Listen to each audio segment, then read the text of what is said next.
మహాశివుడు మహోగ్రరూపుడు.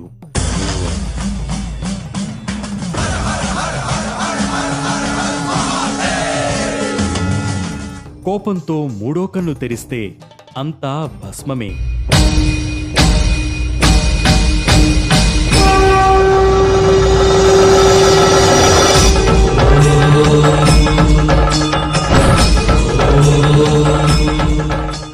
కానీ శివుడైనా విధిరాతకు తలవంచక తప్పదు కదా. ఒకానొక సందర్భంలో ఆ పరమేశ్వరుడికి కూడా బాధతో కన్నీరు పెట్టవలసిన పరిస్థితి వచ్చింది. అయితే పరమేశ్వరుడు కన్నీరు భూమి మీద పడి ఒక కొలనుగా మారింది. ఆ ప్రదేశం గురించి ఈరోజు మన అనగనగాలో చెప్పుకుందాం.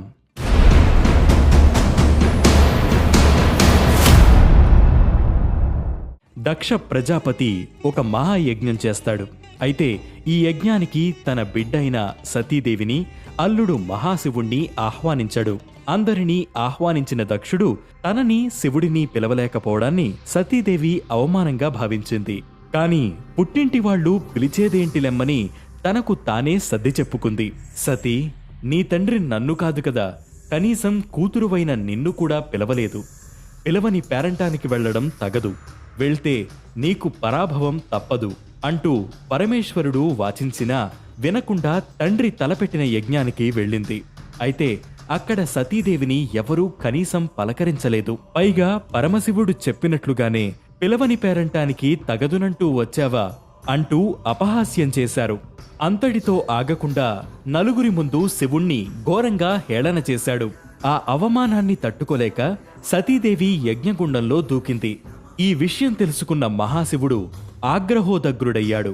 తన జటాజూటం నుంచి ఒక జటను తీసి విసిరి కొట్టాడు.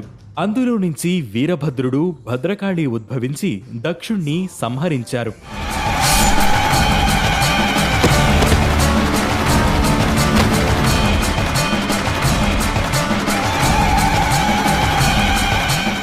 దక్ష సంహారమైతే చేశాడు కాని సతీదేవి లేదనే నిజం ఈశ్వరుణ్ణి కలిచివేసింది. కన్నీటి పర్యంతం చేసింది. ఆ శివుడి కన్నీరు భూమి మీద 2 చోట్ల పడింది. ఒకటి రాజస్థాన్ రాష్ట్రంలోని అజ్మీర్లోని పుష్కరరాజ్ తీర్థం, రెండవది పాకిస్తాన్లో పంజాబ్ రాష్ట్రంలోని చక్వాల్ జిల్లాలో ఉన్న కటాస్రాజ్ ఆలయం.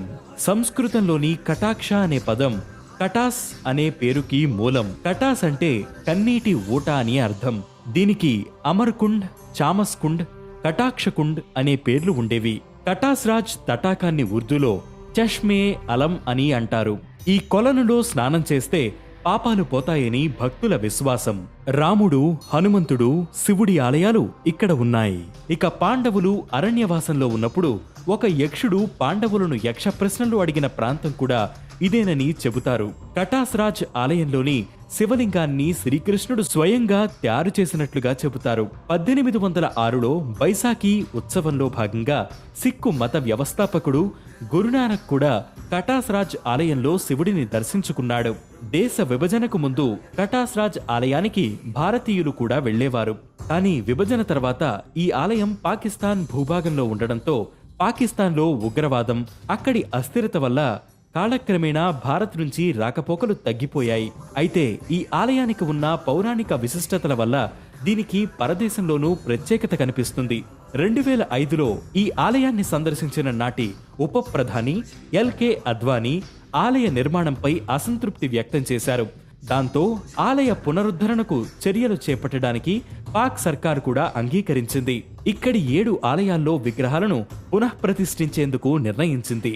చరిత్రలో చిరకాలం మిగిలిపోయే ఇలాంటి అనేక కథల కోసం ప్రతిరోజు రాత్రి 9 గంటలకు వేటు న్యూస్లో వచ్చే అనగనగాను మిస్ అవ్వకండి.